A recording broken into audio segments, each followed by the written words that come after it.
नमस्कार मित्रांनो, आपण जे आलो आहोत आज नालासोपारा वेस्टमध्ये उमराळे रबाळी या ठिकाणी हनुमान मंदिराकडे। आणि या हनुमान मंदिरामध्ये आता हनुमान जयंतीचा उत्सव साजरा होणार आहे, तो आपण पाहूया।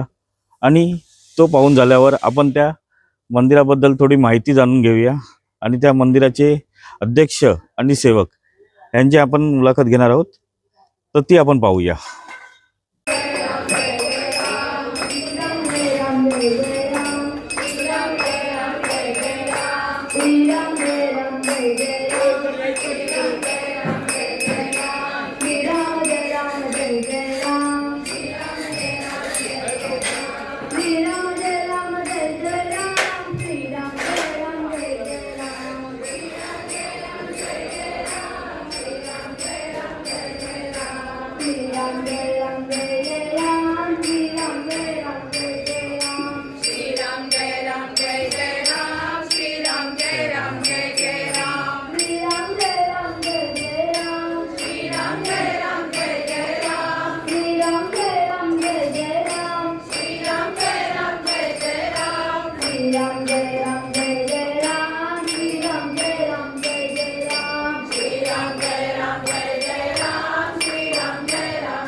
सुस्वागत आहे.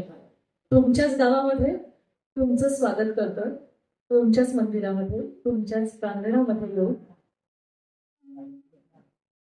धन्यवाद. विनंतीला मान देऊन आपण सगळेजण समोर येऊन बसलं यासाठी. असं म्हणतात की प्रत्येकाच्या आवडीचा कुठला तरी खेळ असतो. सगळ्यांसाठीच आपल्याकडे कुठे बरं वेळ असतो.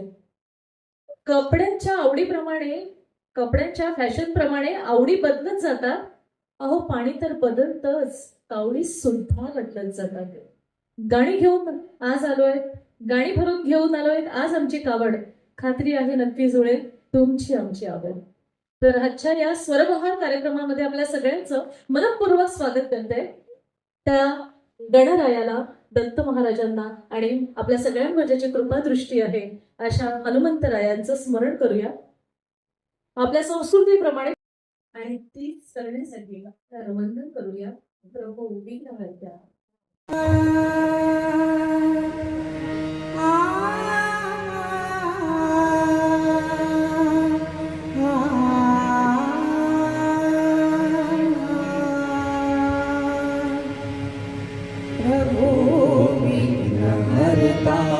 गणेशा अनंता प्रभो विघ्नहर्ता गणेशा अनंता नमो विश्वरूपा नमो एकदंता नमो विश्वरूपा नमो एकदंता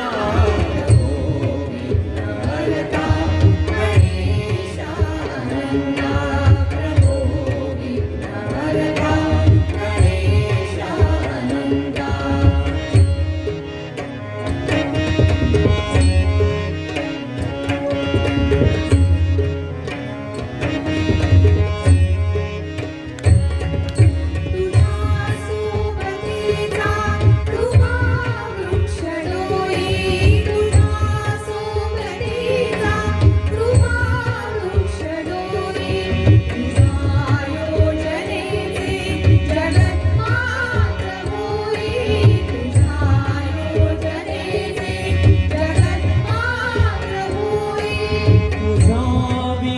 काही नसे अंबरात तुझा वीण काही नसे अंबरात तुझे रूप सिंधू तुझी गर्द गाये तुझे चरणी आम्ही शरण आलो दिगंता तुझे चरणी आम्ही शरण आलो दिगंता नमो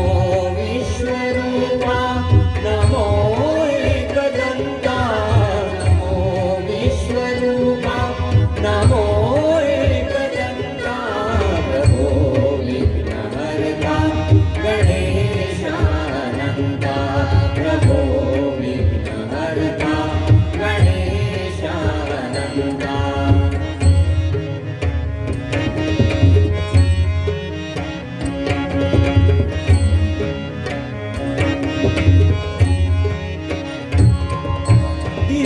तेज भास्कर तुझ्या आरतीला दिवा तेज भास्कर तुझ्या आरतीला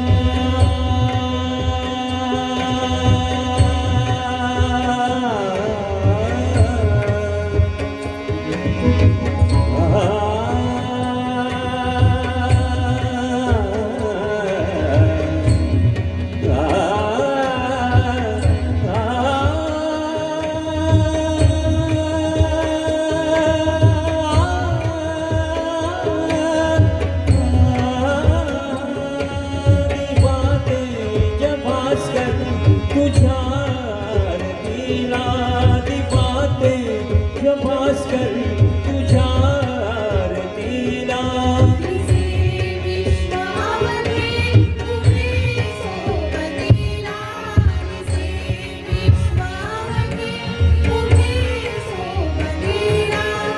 तू बदलते सांग पथवाज टाळी तुला बदलते सांज पकवार टाळी युगे दंग गाता तुझी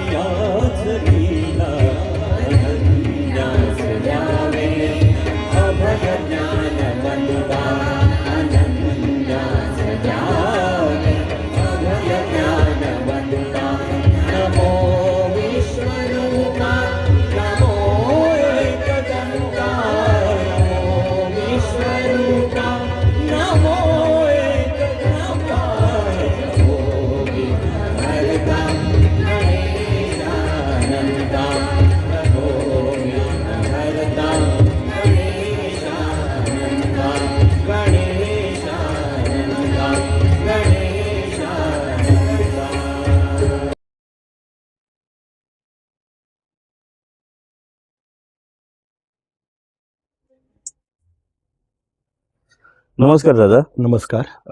ह्या हनुमान मंदिराचे तुम्ही सेवक आहात आणि त्या दिवशी हनुमान जयंतीचा प्रोग्राम मस्त आणि चांगला साजरा झाला आणि ह्या मंदिराबद्दल थोडीशी आम्हाला माहिती हवी आहे तुमच्याकडून. मी वैभव पाटील, सध्या तरी या मंदिराचा सेवकच आहे, काम बघतोय. मूळ मंदिराची स्थापना आणि इतर इतिहास हे माझे काका तुम्हाला सांगतील. सध्या फक्त आम्ही काय करतोय ते तुम्हाला सांगतो. लगभग 2015ला या मंदिराचा सगळा कामकाज आणि हिशोब सगळा माझ्याकडे ठेवण्याची जबाबदारी आमच्या गावकऱ्यांनी माझ्यावर दिली आणि 2018-19च्या टायमाला आमच्या गावकऱ्याला अशी गरज वाटायला लागली की आता आपल्याला नवीन मंदिराची गरज आहे. जुनं मंदिर जीर्ण झालेलं आहे, त्याच्यात आता नवीन खर्च नवीन मेंटेनन्स करण्यात काय मतलब नाही आणि त्यानुसार मग करत राहिलो. पण साल 2021 आणि त्या टायमाला ठरवलं नाही आता नवीन मंदिर बांधायचंच आणि मग सर्वांच्या सहकार्याने सगळ्यांच्या पुढाकाराने जुनं मंदिर डिमोलेश करून नवीन मंदिराची उभारणी केली व 6 एप्रिल 2023 रोजी नवीन मंदिराचं उद्घाटन झालं. तर 4, 5, 6 असे लागोपाठ 3 दिवस आपल्या मंदिरात पूजा अर्चा, गाव प्रदक्षिणा आणि सर्व धार्मिक विधी संपन्न झाले. त्याच टायमाला रात्री आपण इतर धार्मिक कार्यक्रमही आयोजन केले होते, जसं की भजन कीर्तन. मूळ आमच्या वर्षाला पूर्वी 3 आता 2 कार्यक्रम होतात. एक दत्त जयंती उत्सव आणि एक हनुमान जयंती उत्सव. त्यात दत्त जयंती उत्सवामध्ये संध्याकाळी दत्त जन्म कीर्तन, त्यामध्ये आम्ही आणखीन आता ॲड केलेलं आहे सकाळी 7 ते दुपारी 3:30 पर्यंत दत्तयाग आणि त्यानंतर 4:30 ते 6:30 दत्त मंदिर जन्मोत्सव कीर्तन आणि त्यानंतर भंडारा. आणि तसंच आता मी दुसरा कार्यक्रम साजरा करतो हनुमान जयंती. हनुमान जयंतीला पूर्वीच्या काळी 24 तास, पण आता सध्या आम्ही वेगळ्या कारणाने 12 तास, सकाळी 7 ते संध्याकाळी 7 12 तास सतत श्रीराम जय राम जय जय राम असा रामनामाचा जप हा आमचा सतत चालू असतो. संध्याकाळी 7 नंतर 7:30 पर्यंत महाआरती आणि त्यानंतर भंडाऱ्याचा कार्यक्रम असतो.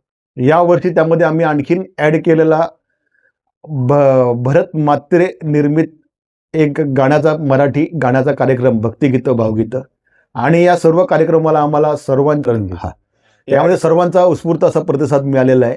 सर्वत्र वाहवात झालेली की छान कार्यक्रम पार पडला म्हणून. ठीक आहे. नाही, खरंच गड्या इतका सुबहपणे छानपणे तो साजरा संगीतमय कार्यक्रम आणि खूपच एक म्हणतात की चांगला क्षण, असे पल असतात हे कधी टिपून ठेवायचे असतात. म्हणून हा प्रोग्राम मी करत असतो. पण तुम्ही हे सगळं नियोजन केलात, चांगलं मॅनेज केलात आणि खरंच सर्व कार्यक्रमाचे पण मी मनपूर्वक आभार मानतो. यामध्ये विशेष आभार जे आमचे मानायचे ते गावातल्या महिला मंडळाचे, कारण आज आमचं मंदिर हे जे चांगलं टिकून आहे ह्याला आमचं मेजर रिझन हे गावातल्या महिला मंडळ आहे की ज्या पुरुषांची साथ भेटो न भेटो परंतु त्या सतत संध्याकाळच्या टायमाला नित्य आरती व इतर सर्व गोष्टी या ऊन वारा पाऊस कसली तमा न बाळगता 12ही महिने सतत करत असतात. मनापासून त्यांनाही खूप खूप धन्यवाद. नक्कीच आमच्याकडे वहिनीसाहेब चालतात तर्फेही त्यांच्या महिला मंडळांचे भरपूर धन्यवाद. नमस्कार मित्रांनो, आज आपण आलो आहे हनुमान मंदिराकडे आणि या हनुमान मंदिराचे अध्यक्ष यशवंत पाटील सर यांना मी विनंती करतो की या हनुमान मंदिराबद्दल थोडीशी माहिती द्यावी. या मंदिराची माहिती तुम्ही थोडीशी म्हटली आहे, पण विस्तृत सांगायला गेले तो खूप होईल. मी थोडक्यातच तुम्हाला निवेदन करणार आहे. सर्वप्रथम सगळं प्रेक्षक जनांना माझा नमस्कार करतो. माझे सगळे प्रेरणास्थायी स्फूर्तीस्थानी सगळे माझे पिताश्री बाबा ब्रह्मचारी विश्वनाथजी, कल्याणे बुवा आणि गुणपती शास्त्री छत्रपती शिवाजी महाराजांना वंदन करतो. महारुद्र हनुमान आणि गुरुदत्त गणपती बाप्पांना नमस्कार करतो आणि आपल्याला सर्वप्रथम धन्यवाद देतो की आपण हा आमच्या मंदिराचं थोडका काय असे ना थोडक्यातली माहिती असेल आपण सगळ्या समोर आणताय, त्याबद्दल आपल्याला प्रथम धन्यवाद. या मंदिरात जिथे आपण इथे बसलेलो आहोत, ह्या मंदिराची जागा ही अत्यंत जंगलाची आणि खूप झाडं झुडपाची चिंच, करंज, जांभूळ, वड अशा तऱ्हेची खूप झाडं होती इथे. त्या काळामध्ये महिला वगैरे इथून जर गेल्या तर त्या काळात झपाटल्या वगैरे असं म्हणायचं काही. तिथून ती बाई गेली तर ते झपायचं, मूल गेला तर झपटायचं. तर यासाठी काय मार्ग काढावा म्हणून त्यासाठी माझ्या वडिलांनी ब्रह्मचारी विश्वनाथ स्वामी जे नेहमी उमादेवी मंदिरात प्रवचनाला यायचे, कीर्तनाला यायचे, त्या मंदिराचे पुढाकार माझ्या वडिलांचाच होता. तर त्यांनी आणि त्यांचा ब्रह्मचारी विश्वनाथजींचा मुक्काम आमच्या घरी असायचा. त्यावेळेला वडिलांनी त्यांना इथे आणलं आणि विचारलं की या गावामध्ये ही जागा अशी सार्वजनिक आहे, पण या जागेमध्ये कुठली स्त्री बाळ इथून तुमचं गेलं तर त्याला झपाटल्यासारखं होतं, म्हणून इथे काय करावं असा त्यांचा सल्ला घेतला. तेव्हा त्याने इथे म्हणे भूत पिशाच सगळे इकडे जर कोणाला घाबरत असते तर ते बजरंगबली वीर हनुमानजीलाच घाबरतात. तुम्ही इथे या ठिकाणी हनुमानाची मूर्ती स्थापन करा. आणि मग वडिलांनी या गावातले आमचे बाबाजी बरोबर जे सहकारी होते, गणपत बाळा नाईक, दत्तात्रय हरी नाईक, त्यांचे बंधू इथे समोर बसलेत, बाबू हरी नाईक, नंतर जगन्नाथ बाबू नाईक, भाऊ बाळा नाईक, असे सगळे भाजीवाले, हरिभाऊ नाना पाटील, हरिभाऊ दोनू पाटील, असे सगळे भाजीवाले यांना सहकार्य घेतलं.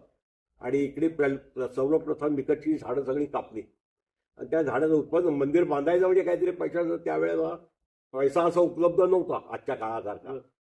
त्यामुळे ती झाडं कापून त्याच्यापासून कोळसा बनवला. इथे बाजूला घर दिसतं, इथे शेती होती, त्या कोळसा बनवून त्यातून जे काही 8-10 हजार रुपये मिळाले त्याच्यातून या देवाची मंदिराची पायाभरणी केली विश्वनाथ स्वामींच्या हस्ते. आणि मग जे समोर मूर्ती जे हनुमंताची जी दगडाची दिसते आहे, दाखव जरा, दगड शोधण्याचा, पाषाण कुठून आणायचा याचा शोध सुरू झाला. दरवर्षी ते महाशिवरात्रीला तुंगारेश्वर मंदिरावर जायचे, तेव्हा तिथून नेहमी प्रवास चालत होता. त्यामुळे सातोली गावामध्ये हा पत्थर त्या ठिकाणी मिळाला आणि मग तो पत्थर इथे आणला आणि त्या पत्थरासाठी मग एक मॉडेल बनवलं. हवी म्हणून माणूस होते अंधेरीचे, बाबांचे मित्रच होते, त्याने प्लॅस्टर ऑफ पॅरिसचं एक मारुतीचं मॉडेल बनवलं आणि त्या मॉडेलच्या आधारावरती एक हनुमान म्हणून, त्याचंही नाव हनुमानच, मूर्ती घडवणारा, आणि ती मूर्ती त्याच्यावरून ती उभी या समोर जे मूर्ती आहे ती बनवली. आणि 19 मे 1967 साली या मंदिराची स्थापना झाली. त्या काळामध्ये मंदिर त्या सुरुवातीच्या काळात छोटंसंच होतं. त्यानंतर मग आस्ते जसे गावकऱ्यांची सहकार्य मिळत गेलं तसं मंदिराचं विस्तारीकरण झालं. दसऱ्याच्या 1968च्या दसऱ्याला माझी आई निवृत्त झाली अचानक. आणि डिसेंबरमध्ये दत्त जयंतीला 4 डिसेंबर 1968ला माझ्या वडिलांनी एक छोटंसं दत्त मंदिर इथे बाजूला याच्या समोर उंबराचं जे झाड दिसते त्या झाडाच्या समोर ते एक छोटंसं मंदिर बनवलं आणि त्या मंदिराचा आणि हनुमान मंदिराचा एक सभामंडप तयार केला. आणि मग दरवर्षी दत्त जयंतीचा उत्सव साजरा व्हायचा. 7 दिवसाचं गुरुचरित्र पारायण व्हायचं. हनुमान जयंतीला उत्सव व्हायचा, पण वर्धापन दिनाला 3 दिवसाचं 48 तासाचं रामनाम जप व्हायचं. ही वडिलांनी केलेली प्रथा जी आजपर्यंत चालू आहे.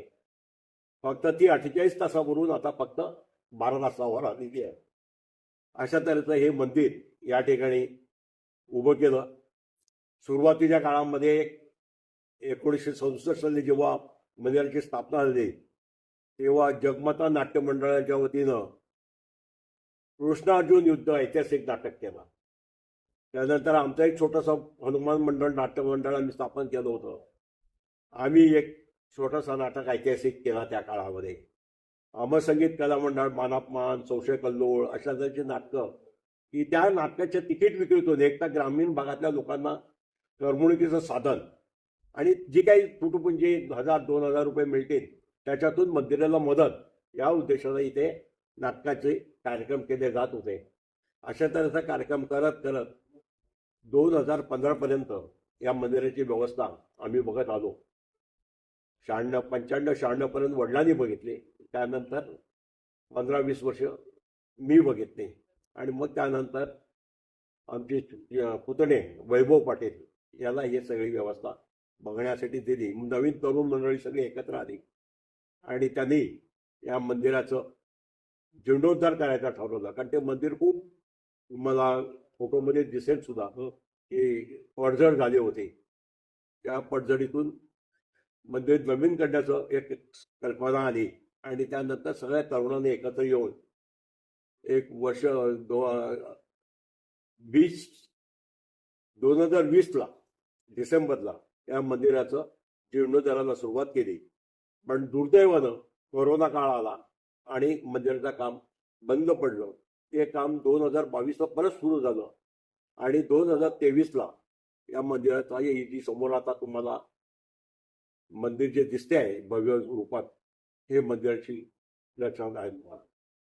आणि अशा तऱ्हेनं आम्हाला मार्गदर्शन करण्यासाठी गोरेगाव मसुराश्रमाचे ब्रह्मचारी विश्वनाथजी कल्याणी बुवा म्हणून आहेत, गोडबोले शास्त्री आहेत जे 2018 पर्यंत आमच्याकडे इथे कीर्तन प्रवचनाला यायचे. त्यांचं उत्तम मार्गदर्शन आणि तरुणांचं सहकार्य यांच्यामुळे आज हे आम्ही इथपर्यंत आलो. आज ग्रामीण भागामध्ये या ग्रामीण म्हणता येणार नाही कारण आता आम्ही शहरीकडे आमची वाटचाल चालू आहे. पण या मंदिरात आमच्या जास्त सहभाग हा महिलांचा आहे. रोज संध्याकाळी 7 ते 7:30 ही आरती ही महिलाच करतात आणि अशा तऱ्हेचं आज स्वरूप निर्माण झालं आहे की या मंदिरामध्ये पूजा अर्चा आरती जे काही करायचं तो महिलांनी ठेका घेतलाय. पुरुष मंडळी इथे वाकावर बसतात पण कोण कीर्तनाला येत नाही, भजनाला बसत नाही. पण महिलांचा सहभाग खूप मोठ्या तऱ्हेने नसतो. त्यांचं एक महिला मंडळ आहे गुरुदत्त महिला मंडळ. त्यातून दर बुधवारी ते सत्संग चालतो. गोंदवलेचे महाराज जे गोंदवलेकर महाराज यांचे शिष्य इथे येतात. ते महिलांचं ध्यान केंद्र घेतात, या संस्कार केंद्र चालवतात. त्याच्यातून बौद्धिक होतं, श्रीराम नाम रोजचा जप चालू होतो. अशा तऱ्हेचं धार्मिक एक वातावरण या गावामध्ये या मंदिरामुळे उपलब्ध झालेलं आहे.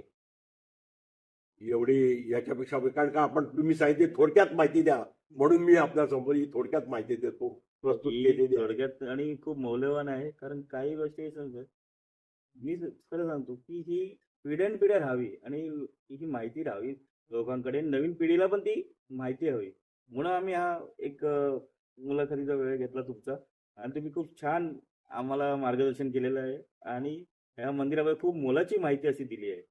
तसंच मी समस्त गावकऱ्यांचे आणि महिला मंडळाचे सुद्धा आभार मानतो आणि तुमचेही विशेष आभार मानतो. धन्यवाद.